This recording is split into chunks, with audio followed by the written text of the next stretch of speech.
Okay, we are live. We're just missing Stephanie. Yeah, I just texted her. Okay. All right, can somebody start us off with a prayer? Austin, could you do that for us?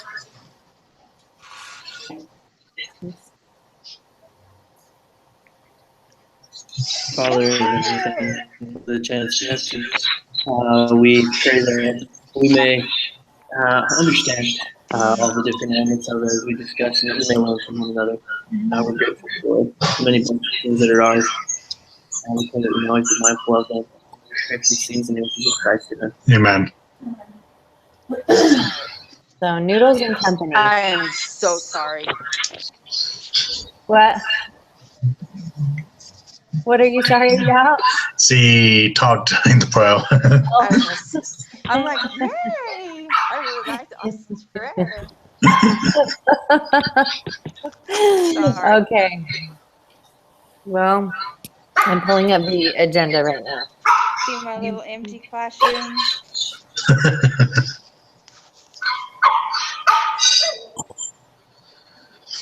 Okay. Founder is trying to grow the company while balancing the pressure of other competitors trying to push their way into the fast casual food category. As they grow, they face the difficult decision on how to meet the pace of the budding company while maintaining their culture. So, what is the fast casual restaurant segment? Can you say that again, please? What's the fast casual restaurant segment? Like the segment is in who they're after? Well, it was the new segment that was created. Basically, they kind of broke that ground, didn't they? Oh, I see. Well, it's like, it's fast, but you can enjoy it very quickly. It's already ready for you. Right. Kind of got it that it's these are my favorite kind of restaurants because I hate paying for waiters. So I'm a Noodles and Company and Chipotle kind of fan because I love the food, but I don't have to. It's like restaurant quality food, but you don't have to pay for a waiter. It costs a little more, but it's good quality. Right. Yeah. It doesn't give me a stomachache.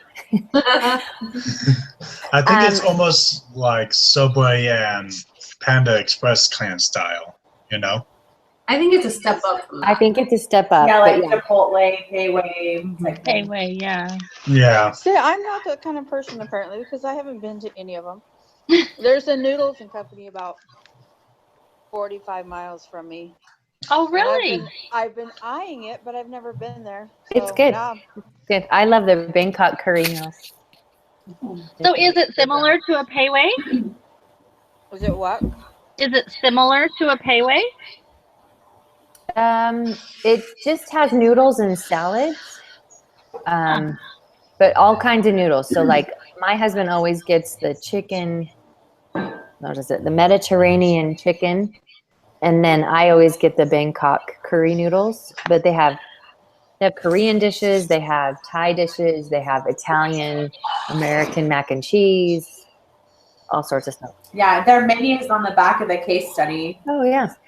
That was an old menu. I would like those prices. Yeah. Oh yeah. Yeah. Yeah. All right. So, what is the challenge facing Noodles and Company within this particular segment? I think. Competition. Go ahead. No, I was just gonna say competition. Expansion. I think also just trying to keep the core values still there as well, because getting a franchise or other partners might want to change it up than what they focus on all these years. Well, I think that they have proven extremely successful, and other companies have studied them and seen how well they've done, and they're going to be facing that copycat. Yeah, exactly. Yeah. I think that's a huge problem, and they're fighting for prime real estate against these other companies. Like, was it Wendy's that bought Baja, and they were, I mean, there's only so many good spots to be, and if you have big players in there that have lots of money, Yeah, I think Right. that's the key there. They Then have that lots drives of up money the to be able to pick those high profile spots. hmm Yeah, and those profile spots can be challenging too because there's not as much out there in United States that are left to get people to come to your restaurant without have to go out of the city-like areas. Right. So, what is the specific what are the specific challenges facing Noodles and Company? What are the problems you identified in your case study? Whether to Go be ahead. aggressive or conservative in their expansion. They've committed to their stockholders to open X amount of stores in the next 3 years, and that could be a make or break for them. Yeah, if you expand too quickly, then you have a problem. Like Krispy Kremes. Anybody remember Krispy Kremes? Yeah, yeah. I agree with them going too quickly. It might actually I can bite them in the rear if they cannot. If supplies exceed more than the demand, then it can really turn them over. Mhm.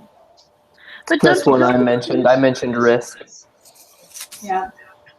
don't you think that they have been growing fast at a fast pace? Maybe not as fast as they're wanting to now, but I'm thinking if they just continue to grow as they have been, it's not slow.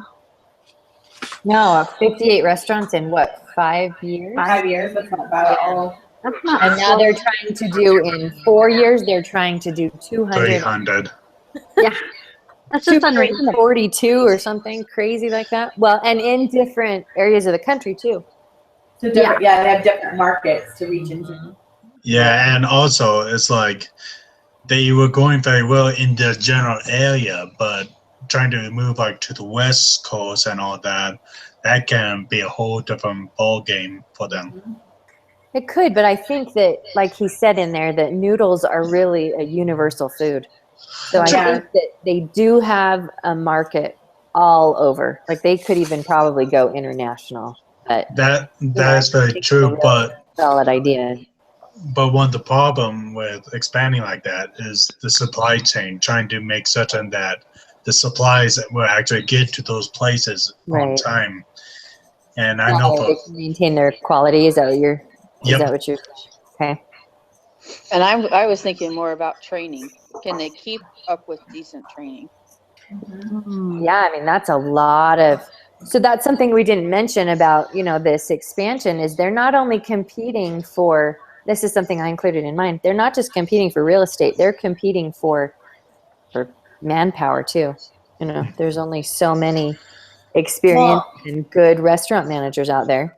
And also, they kind of hire from within and move people up because they're training. I think overall they have a good system is in place for how they're running their business, being careful to look at the customer and how their customers treated in their experience, but also making sure they have training and good employees. Because it said people come and they don't leave. Right. And so their niche for the people they can choose from is, with 58 restaurants, and if you expand to 208, that's, a lot of employees at, Yeah. what did they Well, say? 35 employees? I think 30 employees, Per 200 location? stores. But they've been getting their Yeah. people basically by word of mouth from other people. And so if they go into these whole different states, Yeah. How are they going to do that? Yeah, exactly. But the way they started out is they go to college campuses, they go to other places, and they give out free food, and say, do you know anybody that needs a job? Do you know anybody that needs a job?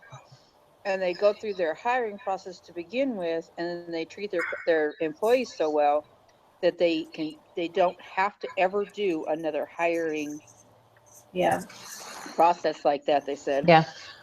And also, that can be another problem too with expanding so quickly is that they give bonus and all that to each of the workplace if they meet some success. Well, expanding so quickly, And to apply that bonus to every place is they would seriously need a lot of income just to be able to keep up with that as well.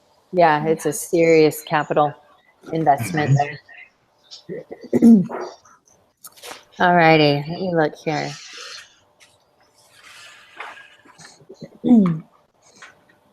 So is working full-time as an employee while developing a new business a good idea or a bad idea? Oh, Bad idea. I thought it was a bad idea. I mean, although he quit at the point where he couldn't do it anymore, so maybe he just didn't see his family much. I don't know. Well, it said that he spent the daughter's first birthday opening the store. Opening a store. Mhm. Yeah. Yeah. But, I mean, Uh, it's no different than going to school and working full time. You know, Very I mean, true. you have your priorities and you have to choose what you're going to do. I can concur with that. So I thought it was interesting that he Well, has the I mean, it's just like investing in your education. It's investing in your future. Go ahead, Sia. I just thought it was interesting that he had this whole background in marketing, but chose to go into the restaurant business without any experience at all. And he didn't really surround himself with people who had restaurant experience. And then he didn't really use his marketing experience, at least he didn't say he did, to promote Noodles and Company, where he was a marketing expert. Well, I think he totally used his marketing. I mean, I think the whole idea is about marketing. I think everything he does is marketing. You know? I think in the beginning, what Sia is saying, it didn't seem like there was like one little thing where when they were first starting and they had the 2 restaurants going, and they were like, "Oh man, we've kind of screwed up. We've got to figure this out because we're at a tipping point." And that's when they kind of started looking at market stuff. But you're right. It didn't really seem like there was a lot of marketing in him. A big part of marketing, though, is studying and research and background. And and just with the way he's expanding, it seems like you would spend a little more time and money to do more research to figure those unknowns out. So like it said in the case study that when things start going a little sideways, it says it was time to do some primary research again by visiting some local noodle shops. Yeah. Okay. Like, where did it happen the first time? And they came up with recipes in his mother-in-law's kitchen. it has happened. I think that they could have gotten off to a better start if he would have put a little more time and effort in the beginning. Right. Some problems. I see what you're saying. Yeah. Okay. I agree with that. Yeah. That's good. That's interesting. Interesting observation. Okay, so should Noodles and Company choose a strategy to be first to market or best to market? Quality over quantity. Best. Yeah. That's what I The think best. Yeah. Why do you think that?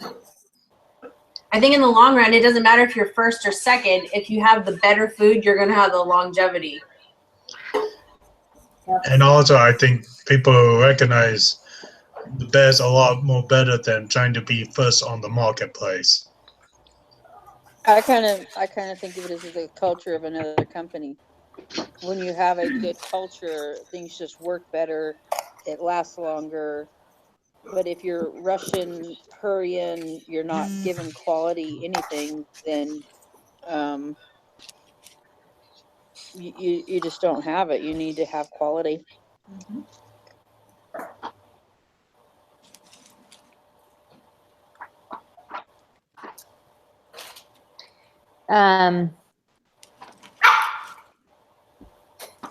Sorry, my puppy's barking.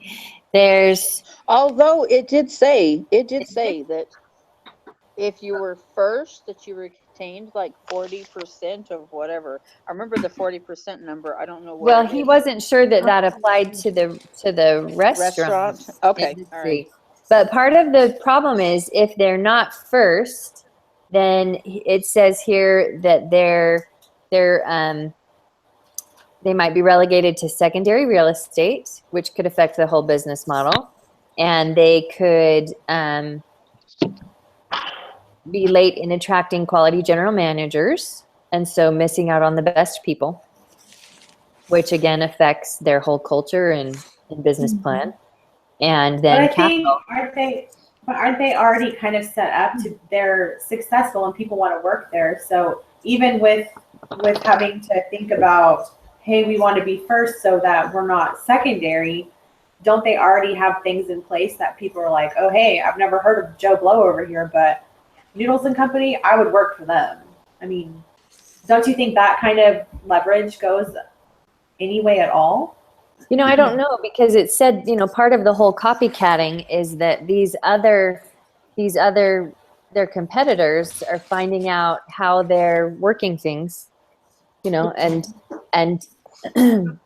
and copying that. And so the other people might be saying, oh, hey, well, you know, we also will only have our general managers work 45 hours a week rather than 80 hours a week, and that kind of thing. And so, you know, if they're offering the same benefits, who do you go to?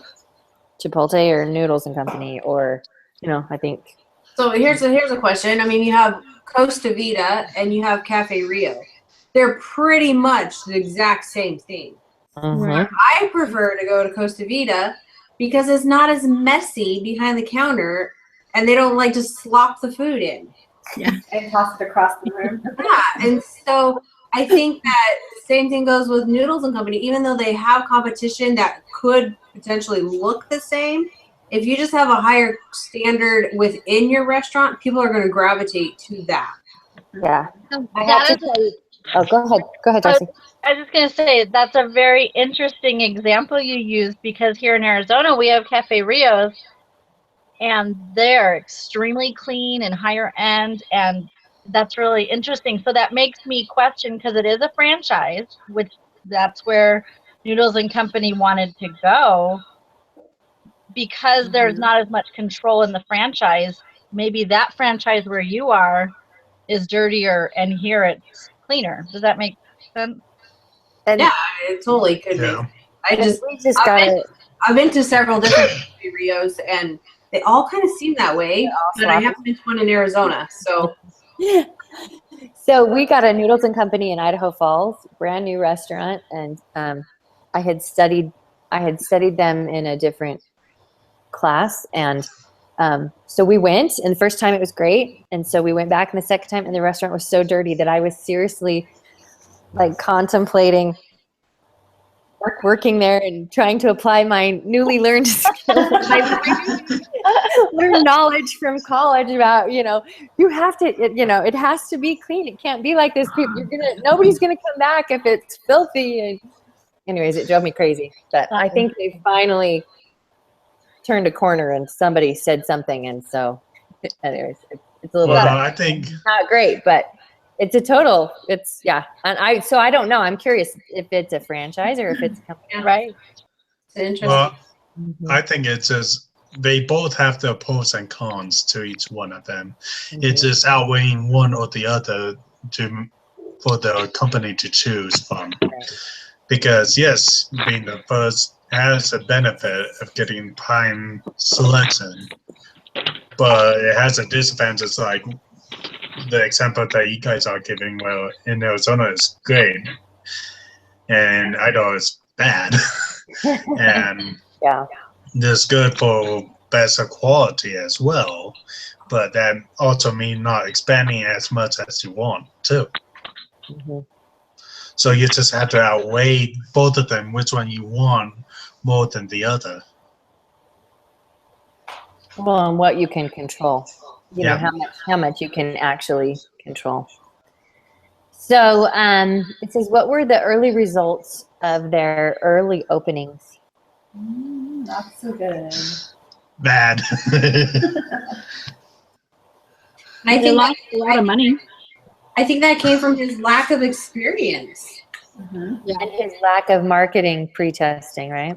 Yeah.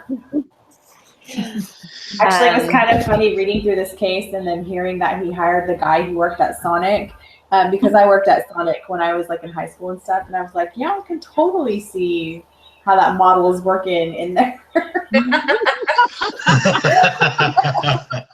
It has some of the same things. Well, and I thought it was interesting too that their first store, he said that they opened it in a neighborhood in Denver that was upscale, urban shopping, surrounded by middle to upper income residential.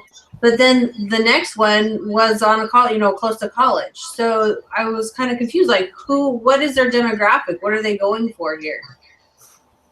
I think they didn't know at first, because I think it's hard for people starting a new company to decide what they really want to focus on. I Like, think what that's But just that's where trying your to- market study comes in at, though.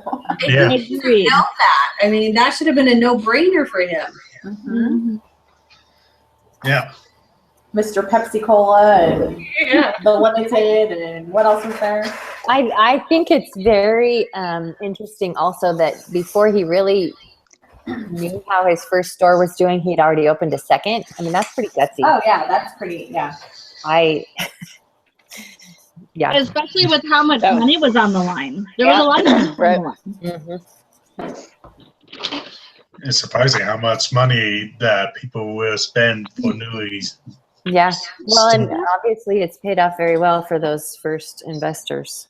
Well, and that Yeah. was something I actually had pointed out, was that because he chose to increase his stockholders, investors, that even if he chooses to franchise or not, he is giving some control away because of the way that he raised his capital. Yeah. Yeah, he has 21% of the company. So. Yeah. All right. So what was it that helped them to turn the corner? He hired think- a Market study. chef that knew how to cook. Mm-hmm.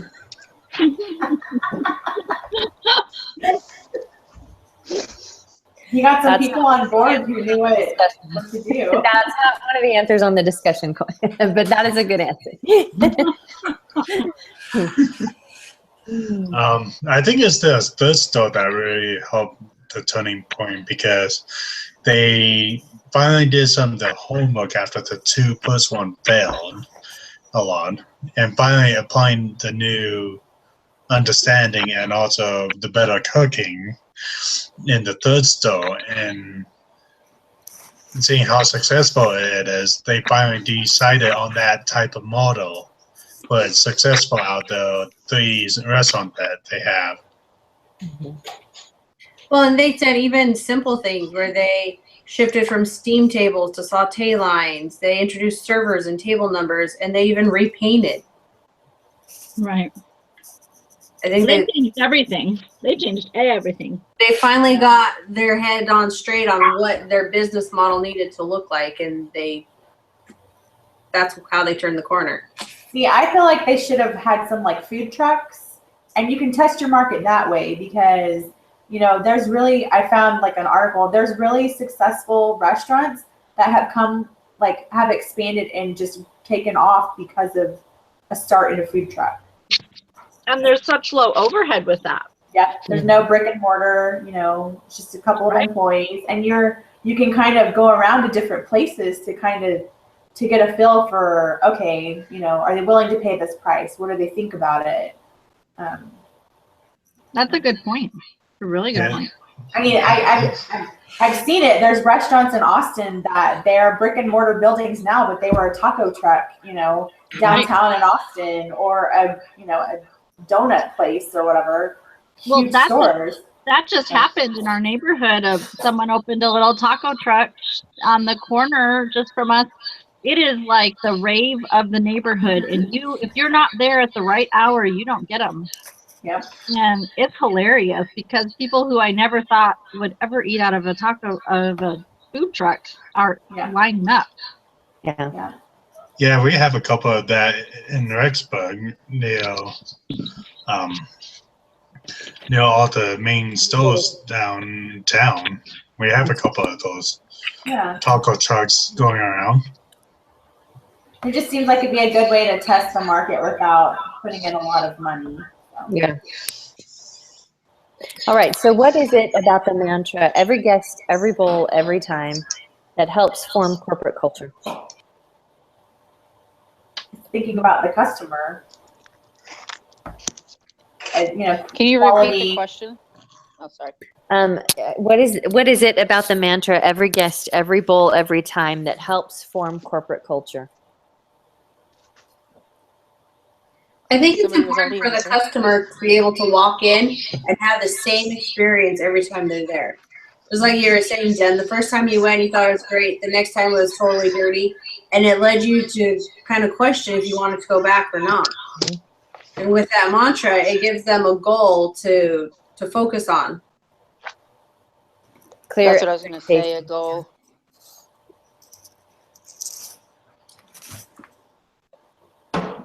And something to strive for every restaurant. Mm-hmm. I liked that they had the secret shopper or the secret diners that would go in, and if it, everybody would get a bonus based on, When how I they- read that, I was like, oh, Sonic. That's Sonic. Oh, is that what Sonic does? Yep. Nice. That is money well invested, though, don't you think? It really is. Yeah, it always help them to understand if they're doing well or if there's some need of improvement to the evaluation, because I think in most companies, they don't realize what the employees are doing and how to make it better improvement, you know? They just assume that you will do it 100% every time. Well, it's if good you know that motivation for someone's going to people. be coming, if you know that someone's going to be coming to shop your store, because when they're doing that, if it's not the way it's supposed to be, you can also be fined.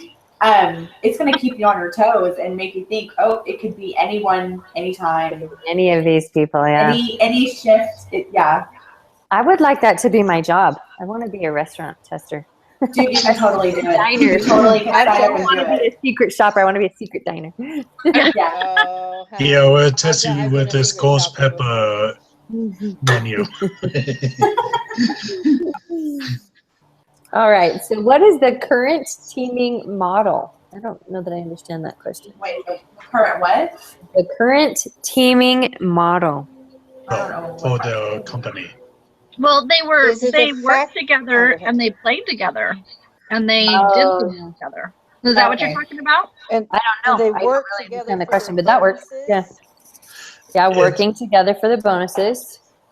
It's like what the main focus in each of these restaurants. I think what it says in the reading was that main focus was on customers and employees, trying to make the better environment for both of the people, because you want customers to keep on coming back, but you also want employees to stay and feel like they're really part of a team. Huh?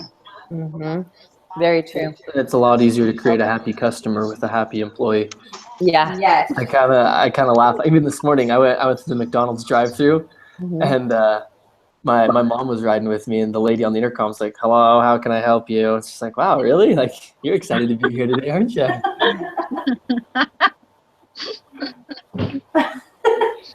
That's funny. At Chick-fil-A, they're happy. Heck yeah, they are. Yep. Chick-fil-A. Hey, we're getting a Chick-fil-A in the town over. I'm super pumped because it's like 10 minutes away.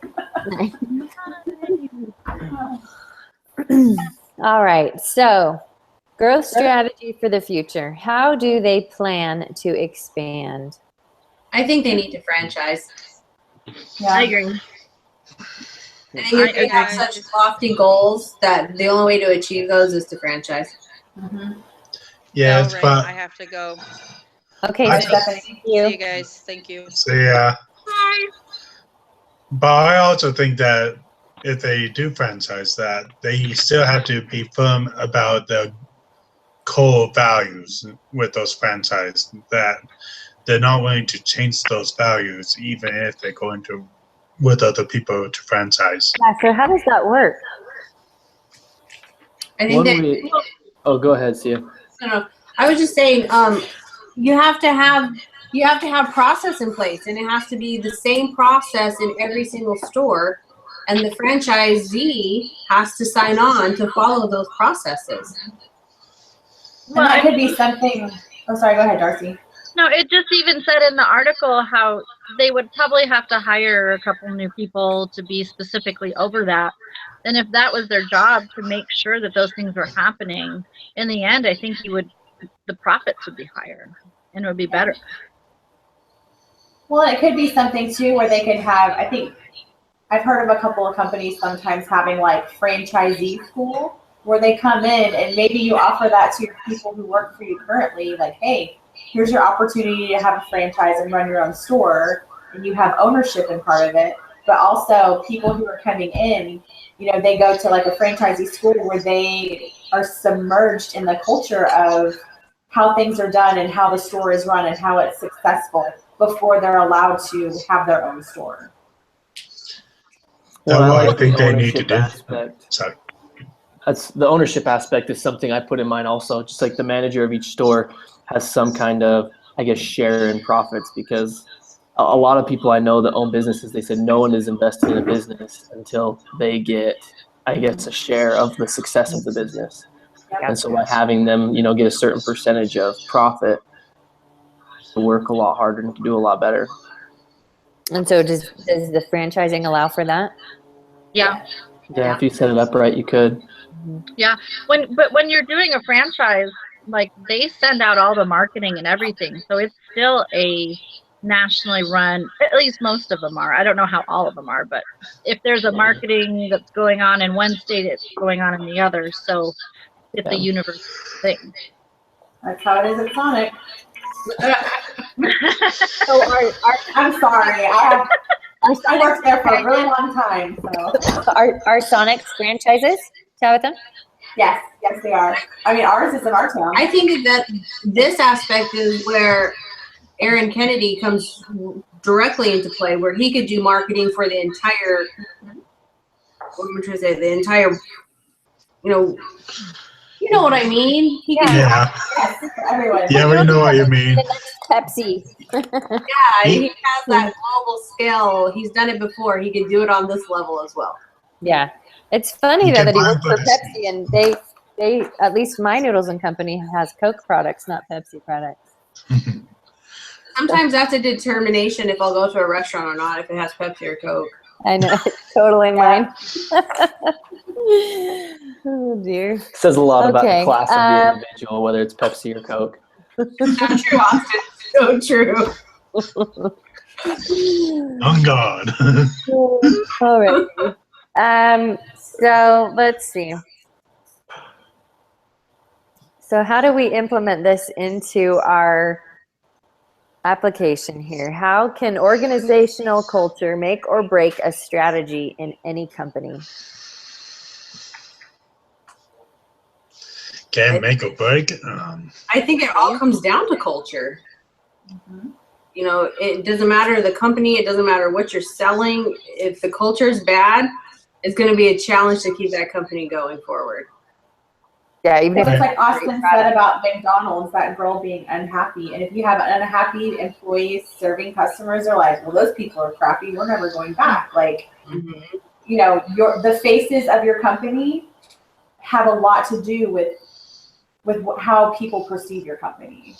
I think a lot of, I don't know, and this isn't always true, but you can walk into a business and if employees are happy, to me, that's how they're treated. It's a reflection of how they're treated by managers, and the way the managers react is how they're treated by the owners. And it just kind of, it's all a trickle down. And so if I can walk in and I mean, just from different jobs I've had, there's jobs I just absolutely hated. Why? Because our managers would scream at us. And then there's jobs I just loved because everyone's laid back, everyone works hard, and it's just, that's what's expected and that's what everybody does. And so I think it's a big reflection on a company when a customer walks in and someone's unhappy. So Yeah. let's relate that to the gospel in the church. That is true. That's very true There's because a lot of directions I can run with that, actually. Run, Austin, run! I want to hear it. go on, Austin. Oh, no, I better not. So I just got a new calling, and this is something that has really been like, you know, just the culture.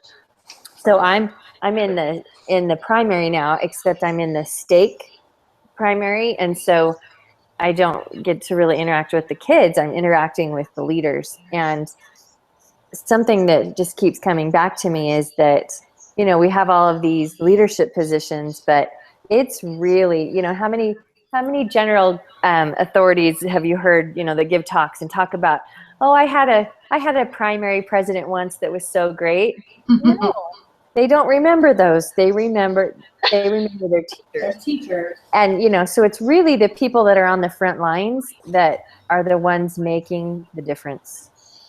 Whether, you know, so, I mean, you know, people are like, oh, you have a big leadership calling. Well, yeah, but you know what?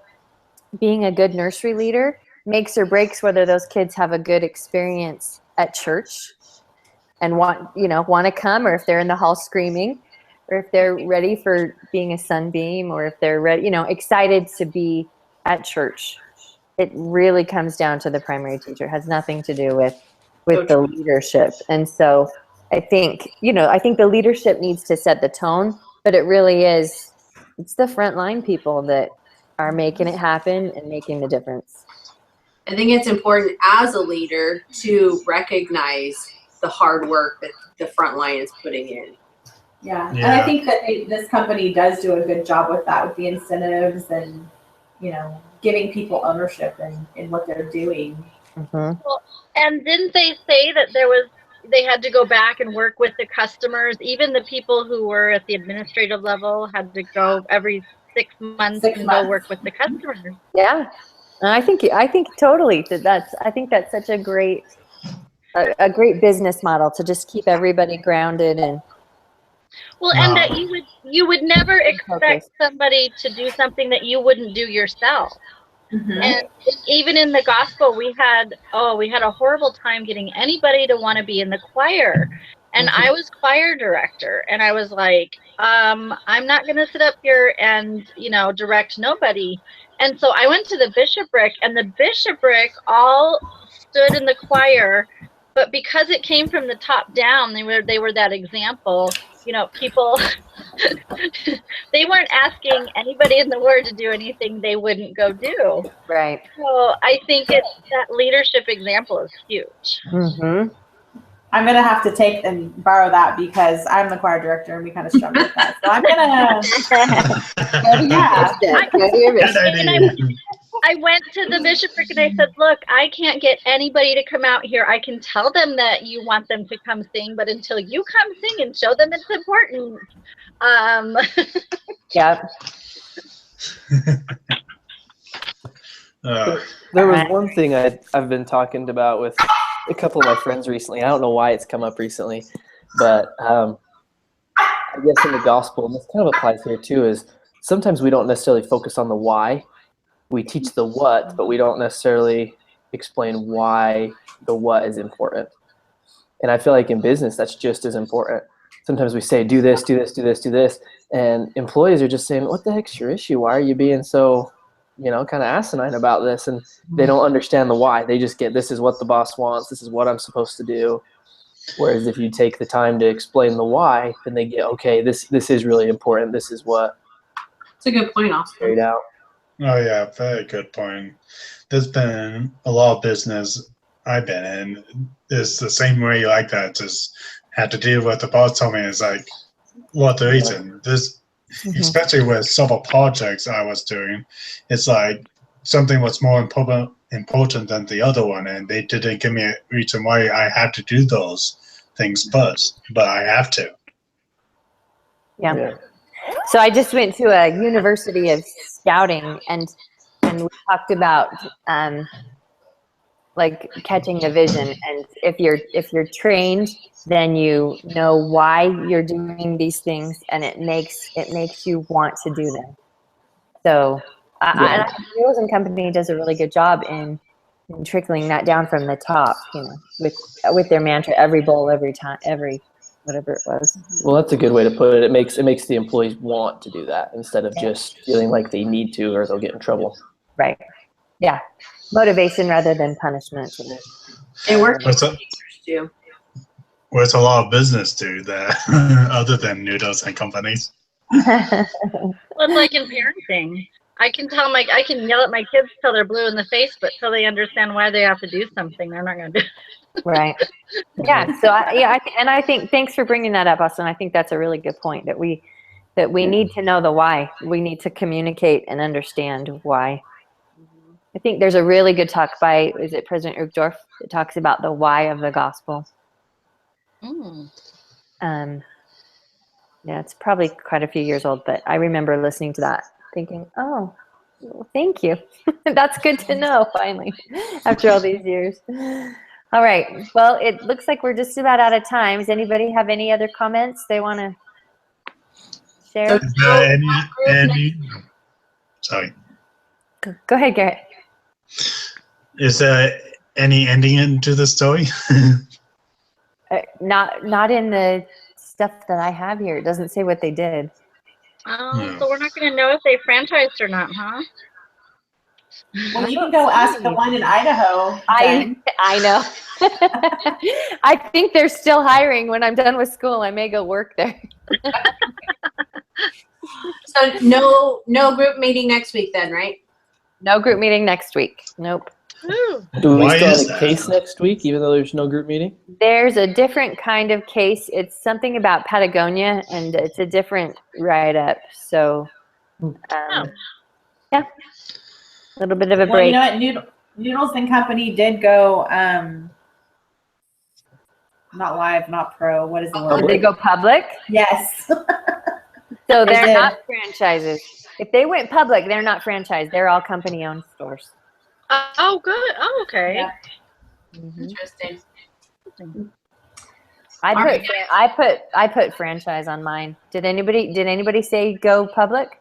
Whoa, wait. I'm sorry. They are franchised too, though. What? Yeah, They're I think public you and can franchise? be public and franchise because that's like how McDonald's is. Over 450 restaurants across the country. Yep, they're public and franchised. Oh, wow. Wow. Well, there you go. All because he went and ate noodles. But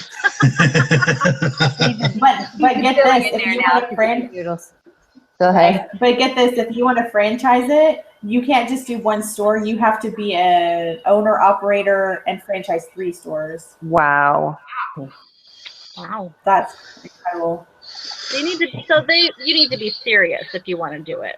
You're a serious business person, not just someone who wants to try something. Well, yeah, and most of the time, because I was looking into doing that at one point in my life, and you had to have like $500,000 cash, and you had to have, I think the one I was looking into, you had to have 10 years of restaurant experience Wow. before you, or they wouldn't even look at you to franchise. Franchises are hard to get into. Mm-hmm. Wow. All Yeah. right, guys. We'll have a great week. 2 Thank weeks. All right. Okay. Thanks. Okay, Bye, guys. Thanks, Jen. No